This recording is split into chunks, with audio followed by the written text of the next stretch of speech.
Hello, my dear students of the third prep. Today, my dear students, we will continue explaining our curriculum of science, Unit 1, the first lesson. At first, let's welcome with my brother and my friend, Mr. Mahmoud. Welcome, Mr. Thank you, Mr. Hello, dear students. Today we will continue as Mr. Mentioned about how can we deal with speed, types of speed. And we studied before in the previous episode. We have background about what is meant by motion. Number one, factors affecting motion. Number two, what is meant by speed and factors affecting speed. So we will continue these points today with number one, speed, and we have some videos, some problems, some questions to make the lesson more clear to you. You have any point to start with it, Mr.? No, Mr. I think you will revise for some items that started before in the previous episode. Yes. Yeah, exactly. Today we will concentrate about the speed, definition, its types, and so on. Yes. Let's start with the video, Mr. Okay, we will start with this video. We will talk here about, as you see here on this video, we will, on the monitor please, as we see here, we talk about the speed, and the speed as we studied before in the previous episode as what here, as you see, object covered distance through time unit. So number one, as we see here, distance as the first factor affecting the speed. Number two, time. So here we have two factors affecting the speed, number one and number two. Number one is distance, number two, time. So according to these factors, we will deal with the speed. So objects covered distance through time unit. So distance, number one, we have a measuring unit, the most popular measuring unit of distance in a small area, as we see here, a meter, 10 meters, for example. So this first factor is a distance. Number two, here we talk about what as a second item or second factor, second as time here. So 10 meters through 10 seconds. How can we calculate the speed according to these two factors? Number one, so we divide distance over time, as we see, 10 over 10, so here distance over time. So here we have 1 meter per second as speed. From this video, dear students, now we have two factors affecting the speed. Number one, distance. Number two, time. So we can define now distance and we can define speed as distance covered through time unit. According to this definition, we can deal with problem, we can deal with what is meant by or scientific term. I think you can understand completely now what we talk about in the first lesson of third prep. So, Mr., from this video we can conclude that the speed is the distance that's covered by a moving body per unit of time, yes, or per 1 second. Per so 1 second, yes. It depends on two factors. Depends on two factors. Here we have number one. طبعا اتمنى ان احنا بنتكلم هنا على ال distance with time, as we have number one, distance, number two, time. Yes, so yes, we have two factors affecting distance, affecting speed, distance and time. Here, Mr., we can list the unit of measuring speed. The unit of measuring speed from the two factors that affecting the speed. Yes. What are the measuring unit of the speed? So here we have two measuring units. If we talk about two measuring units here, measuring unit number one, meter per second, because we have distance meter and time in second. Number two, we can use another measuring unit as kilometer per hour. Because in this case, if we have, for example, distance covered 5 kilometers through time unit equal 2 hours. So here we have 5 kilometer over 2 equal 2.5 kilometer or kilometers per hour or per 1 hour here. So how can we convert from kilometer per hour to meter per second, and vice versa. Yes. يعني العكس بالعكس. Number one, we have two ways to convert number from kilometer per hour to meter per second or vice versa. Yes. زي ما هنشوف دلوقتي مع بعض على المونيتور هنا اهوت. لو انا جيت مثلا بعمل distance for example, distance equal 5 kilometers, time equal 2 hours. Yes. Okay. So speed as v equal d over t. So here we have 5 over how many? Over 2 equal how many? Equal 2.5. 2.5 what? 2.5 as you see. Yes, we have kilometer here, and here we have hour. Yes. So measuring unit here becomes as kilometer per hour. So how can we convert from kilometer per hour to meter per second? ازاي نحولها من kilometer per hour لغاية meter per second? We have two ways. We know number one, from kilometer to meter we multiply with 1,000. Yes, 1,000 multiply. And from hour to second we multiply with what? With 60 times 60, because every hour contains 60 minutes and each minute contains 60 seconds. So we have 1,000 over 60 times 60. This number approximately equal 5 over 18.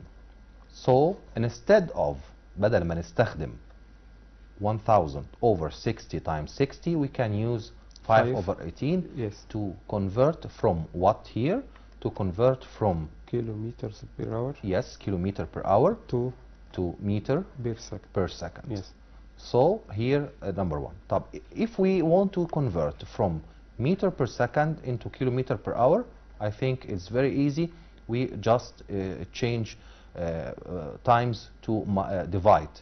Divide 5 over 18. مش هغير الرقم. خليه stay as it is 5 over 18 but divide. يعني for example لو أنا جيت أعمل كده هقول له 30 kilometer per hour. Okay, we want to change it into meter per second. Okay, so in this case we multiply with what? 5 over 18. Okay, يقوم مديني number in a meter per second. طبعا by using a calculator. بطريقة سهلة جدا أنا أستخدم الكالكوليتر إن أنا to change from kilometer per hour to meter per second. طب لو أنا عندي مثلا for example 2 meter per second and I want to change it into what? Into kilometer per hour. In this case we will what? Will divide over 5 over 18. 5 over 18. Just we change what here? We change the sign from multiply to divide at the same constant number. وعرفنا this constant number comes from 1,000 over 60 times 60 or yes. times 60. Here, Mister, it is very important for our students to notice that in any problem we must deal with one unit. Yes. If we have two moving cars, yes, we notice that if it is given the speed of one car by kilometers per hour and the other by meter per second, we must change one yes. of these units to the other one. Yes. So we can deal with the same unit in one problem. In one problem, It yes. is very important, Mr. Yes. Now, Mr., how can we deal with the types of speed? Yes. We know that there are different types of speed. As example, average speed and relative speed. Let's start with average speed. But I think we can start as speed as uniform or non-uniform speed yes, firstly. types Then of we will speed. going through average and relative speed Yes, later. yes, Mr. Yes. Okay, as Mr. said here, we mention the types of speed. We have two main types as uniform and non-uniform speed. Uniform speed in this case body covered equal distances at equal intervals of time. Or the body يعني بيمشي مسافات متساوية في أزمنة متساوية. Body covered equal distances at equal intervals of time or yes. periods of time. Yes. يعني like the speed of the moon around the earth or speed of the earth around the sun considered as regular or uniform speed. سرعة منتظمة. ليه؟ Because they covered equal distances at equal intervals or periods of time. Yes. We have another type of motion or type of speed here. This speed is called non-uniform or irregular speed. سرعة غير منتظمة يعني which means we make one from the two factors affecting the speed as unequal. How come؟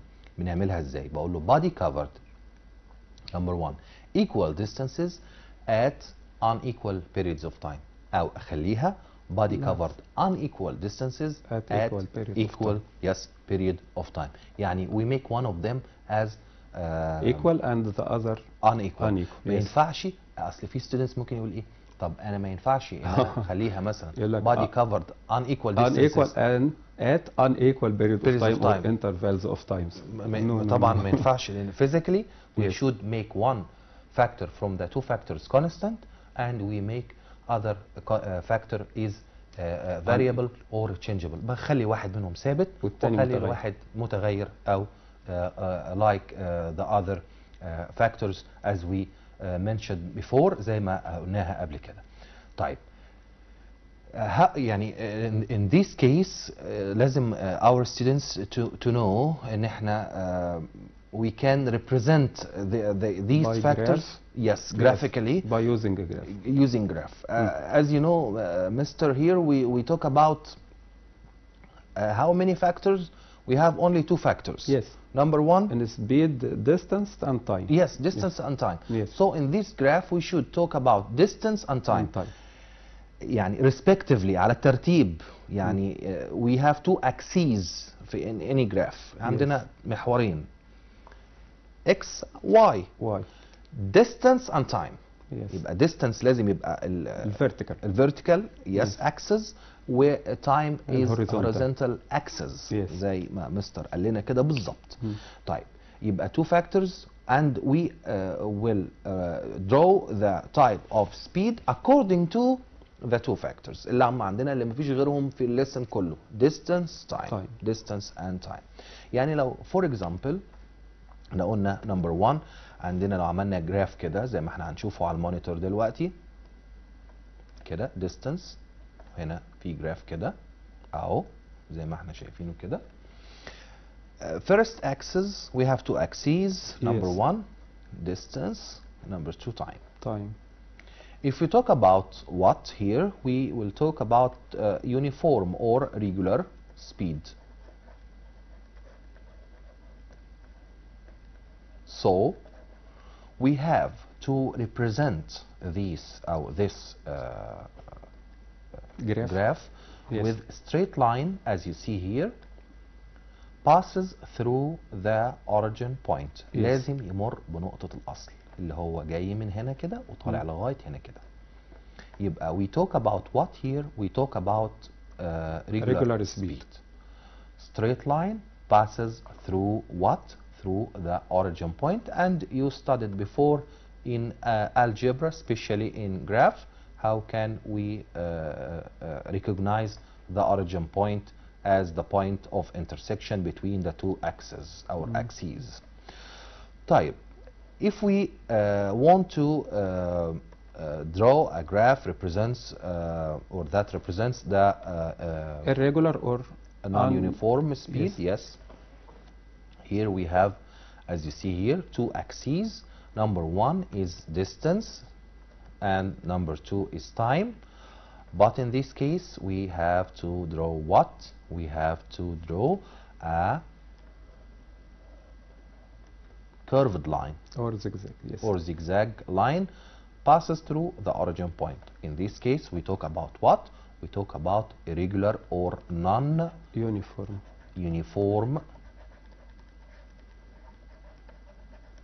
speeds. Yes. Non-uniform speed. So here we know what is meant by uniform speed or irregular speed as body covered. What? Body covered equal distances at equal periods of time or intervals of time. In the other case here we have non-uniform or irregular. ممكن اقولها كده ممكن اقولها كده. هقول له body covered equal distances in unequal periods of time, or اخليها العكس اقول له body covered unequal distances but at equal intervals of time. يبقى احنا كده عرفنا how can we differentiate practically between uniform and non-uniform speed or regular and irregular speed. It is very important here, Mr. Muhammad, for our students to concentrate or pay attention for this graph, because when we study acceleration we deal with another graph, yes, and other the factors are different from yes, the graphs that represent speed. Yes, Mr. Yes. In many questions we give them different graphs as and ask them to choose yes, the right graph. So we must be concentrated about this point and deal with speed. So we deal with two constant factors. Yes. Distance, time. While and time. in acceleration we deal with speed and time. Yes. So here if we are asked them to choose the graph that represents regular or irregular speed, we must deal with vertical line distance and yes, the horizontal line time. And this point is very important because vertical line should be the represent distance, and horizontal line represents the time, as you said or mentioned this point, Mr. Al-Masud. Excuse me, Mr. Muhammad, we have a call with Sarah. Sarah. Hello, Sarah. Hello, Mr. How are you? I'm fine, thank you. Thank you. If you have any questions or any comments? No, I have no question, but I want to discuss in the program. Discuss us about what? Discuss in the lesson, right? You want to me to ask you? Okay. Okay. Do you remember what is meant by speeds? Yes, I have two definitions for speed. Yes. The speed, it's the distance moved through a unit of time, or it's the physical quantity which is used to describe and measure the motion of objects. Okay, but here in the second definition here, not specific to our subject. خلي بالك يعني if I ask you to mention what is meant by speed, you should answer by distance covered through time unit or distance covered in 1 second. Okay. خلي بالك لأن we should to differentiate between two things. Here we have motion and we have speed. Can you differentiate between motion and speed, Sarah? Yes, the motion is a change of the object position as time passes according to the position of another object. يبقى change in position. Just we have no distance here. We have no to calculate the distance. But in speed, we should calculate what distance and time. A change in the distance. A change in distance, yes. Between first location and the second location. By passing time. سارة انت في دلوقتي طالعه ثالثه اعدادي صح؟ مظبوط. طب بتذاكري يعني من دلوقتي؟ بدأت مع حضرتك المذاكرة. تمام. في اي حاجه عايزه تعرفيها او في حاجه من اللي فات عايزه يعني revise again؟ لا ميرسي شكرا. بس كنت عايزه حضرتك يعني نرفايز، ممكن ما يبقى فيه ديسكشن زياده، المعلومه بتثبت في دماغي اكتر. اوكي. واحنا هنحاول برضو ان احنا نديكم مور discussion انفورميشن كده. مع بدايه الدراسه كمان يعني. ان شاء الله إن بامر شاء الله. الله. ان شاء الله. Thank you Sarah for calling us and I hope you call us again. Thank you. اوكي ثانك باي يو. باي. باي باي.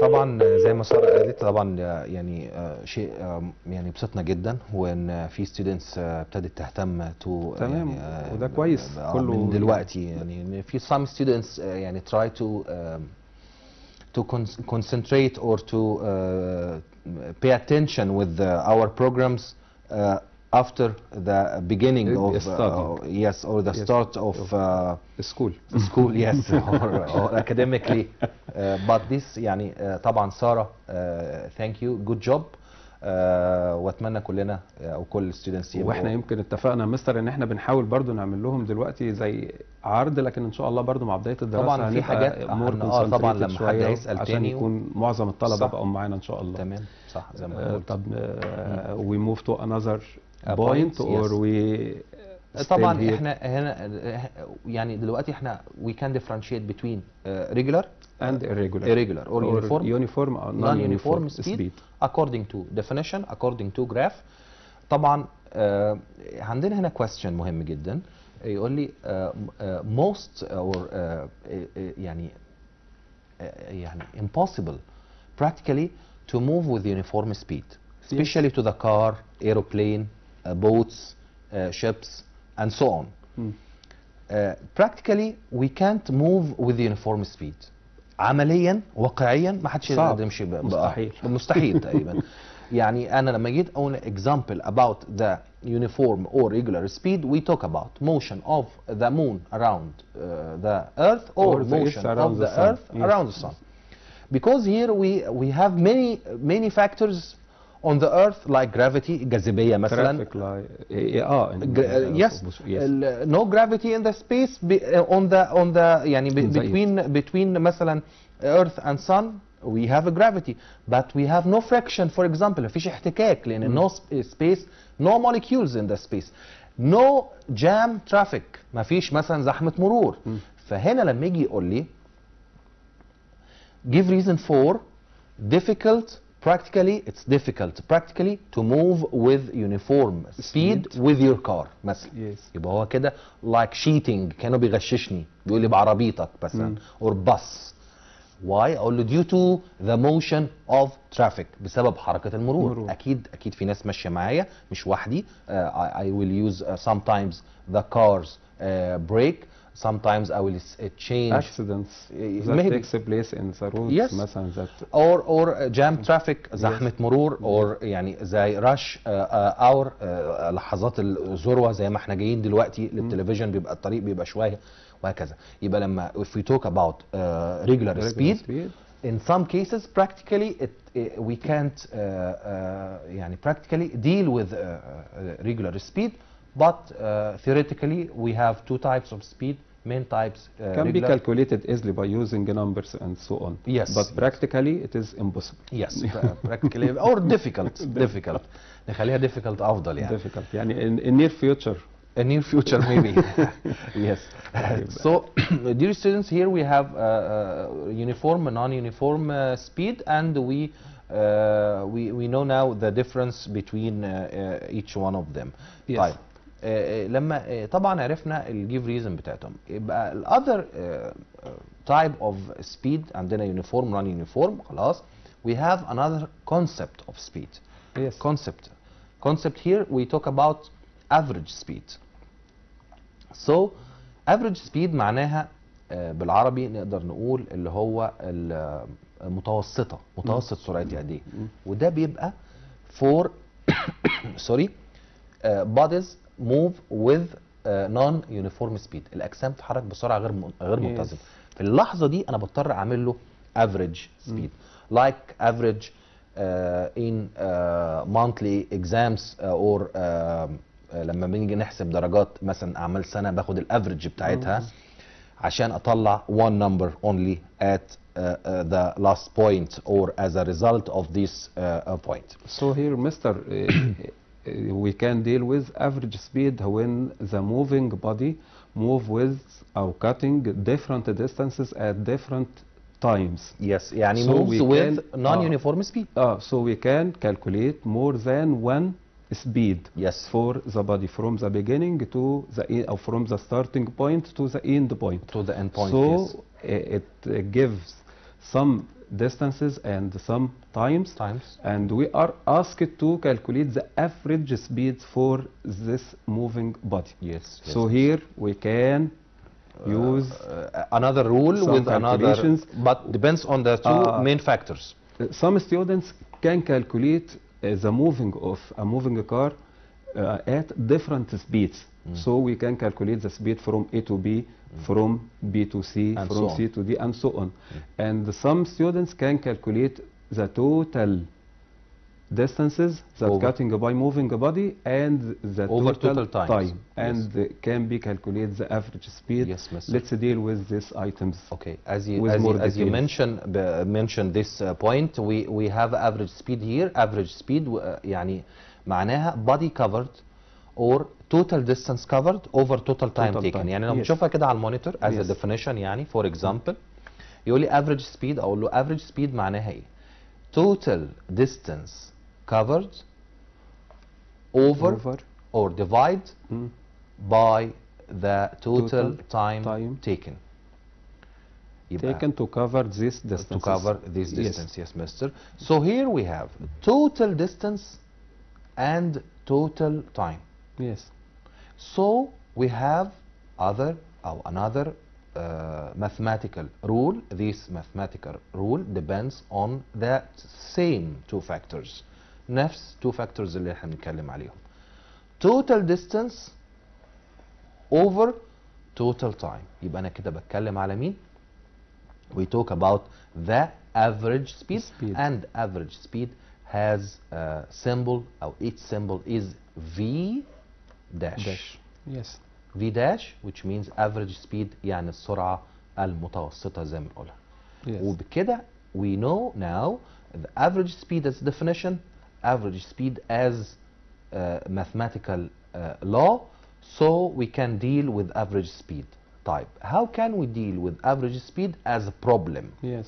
We have here a problem. For example, بيقول لي body covers 20 meters northwards through 3 seconds, then covered 40 meters eastward with 2 seconds, then covered 20 meters southward with 4 seconds, then covered 10 meters Yes.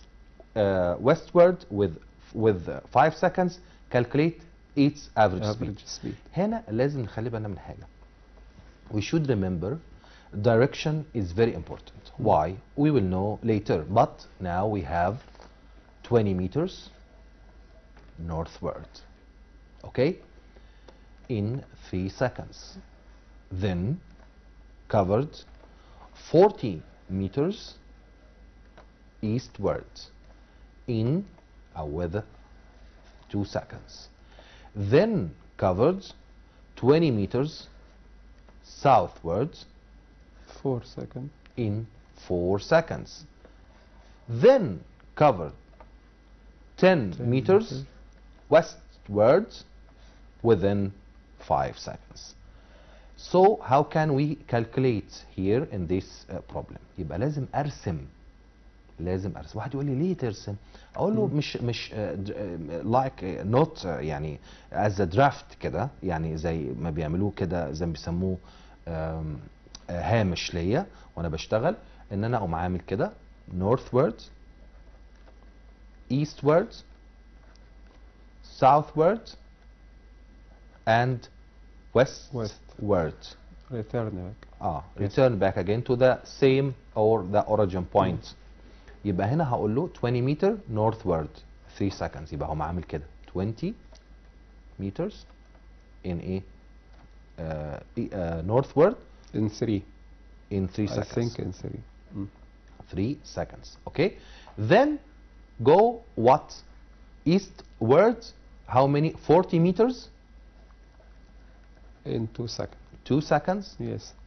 Then southward 20 meters again, in but 4 seconds. 4 seconds. Yes. Yes. Then 10 meters here last motion. with what 5 seconds. اوكي يبقى هنا هقول له total distance covered over total time taken. total distance يبقى total t dot d total distance. okay equal how many 20 plus 40 plus 20 plus 10. how equal how many 60 80 90 يبقى 90 meters.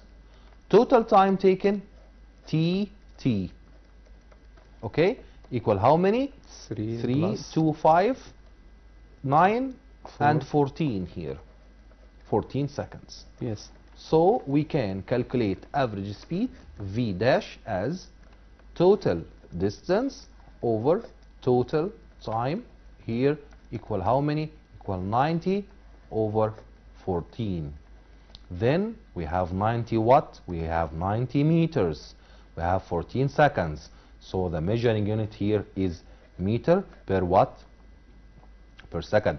يعني خلي بالنا ان احنا عندنا ال measuring unit مهمة ان we should write measuring unit beside the number, and we can use calculator to recognize the result after we finish this step. نقدر نطلع بعد كده الريزلت زي ما احنا شايفين هتبقى بالمتر per second. And here we talk about what? Again we talk about the average speed, and we see now the symbol of average speed as v dash. I think it's very easy to deal with this type of problems here. Yes, it is very easy if the students calculate all distances and all times for every movement of a moving body and divide it to the total distance over total time. I think Mr. Muhammad here, the average speed is considered the regular speed. Yes. That the body, if it is moved by it, it will cut the same distance at the same period of time. Yes, as we very deal important.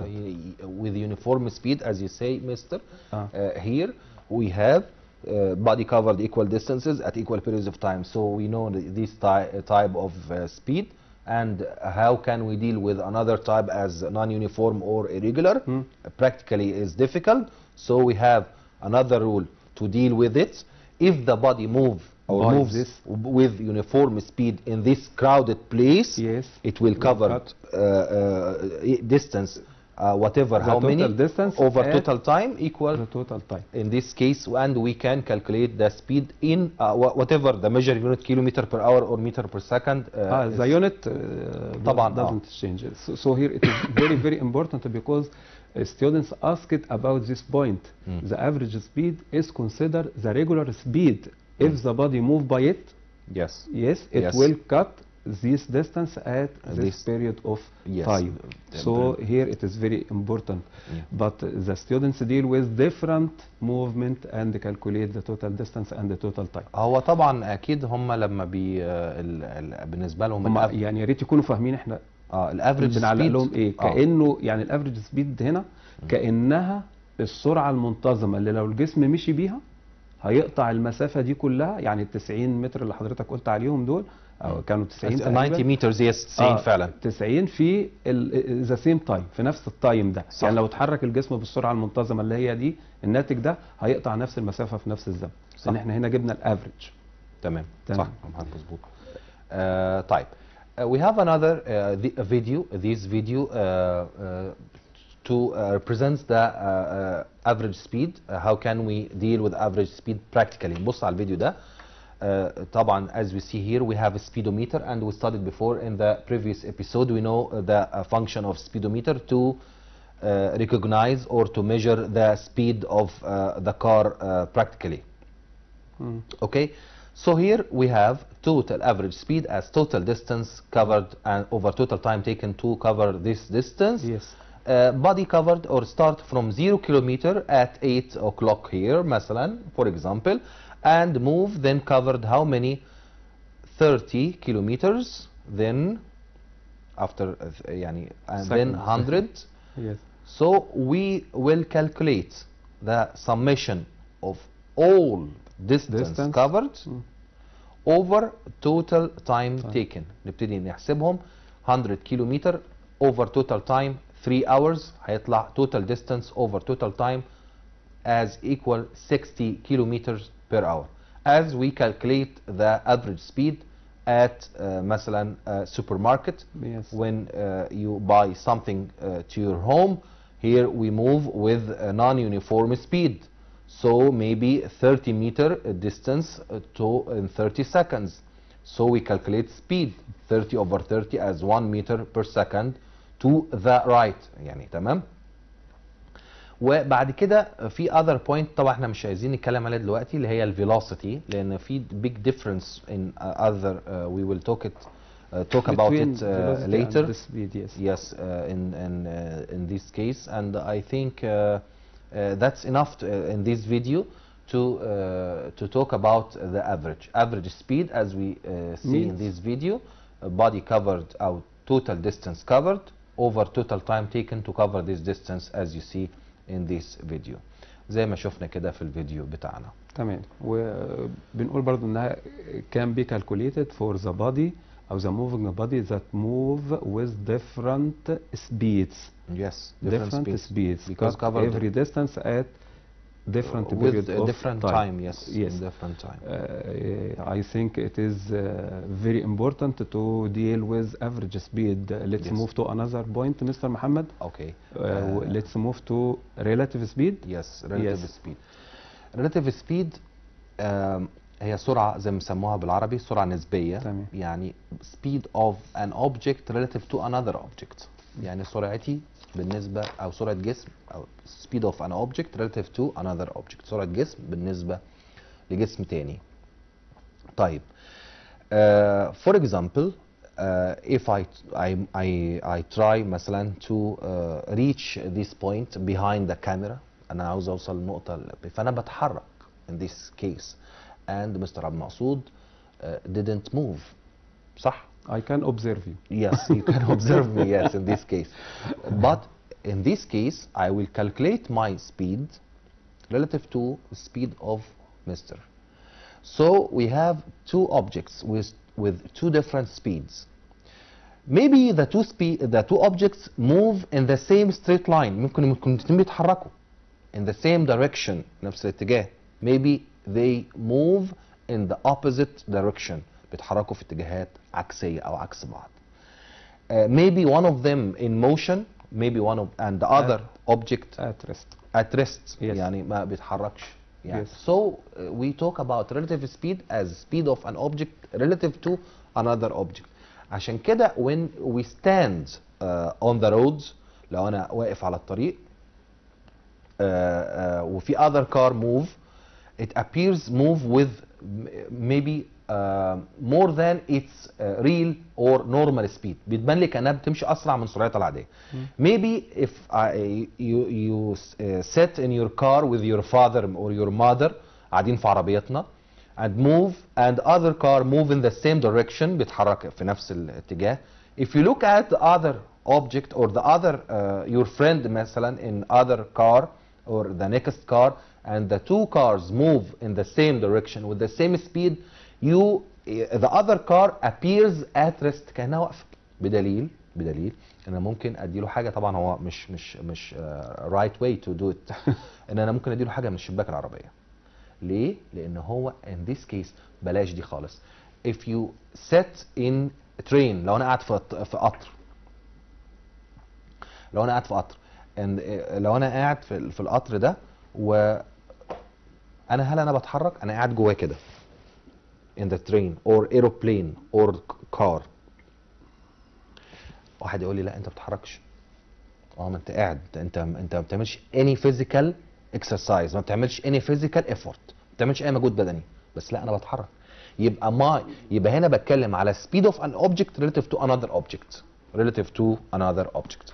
Excuse me, Mr. Time pass quickly. Okay. So we will complete the lesson in the next episode. At last, I hope so. Thank you, Mr. Muhammad, Thank you, and Mr. promise my students to meet again in the next week. I think we can complete next time إن شاء الله average relative speed with more cases details. Yes. شكرا مستر محمد، ونتقابل ان شاء الله مع اولادنا الاسبوع الجاي في حلقة جديدة ان شاء الله. شكرا.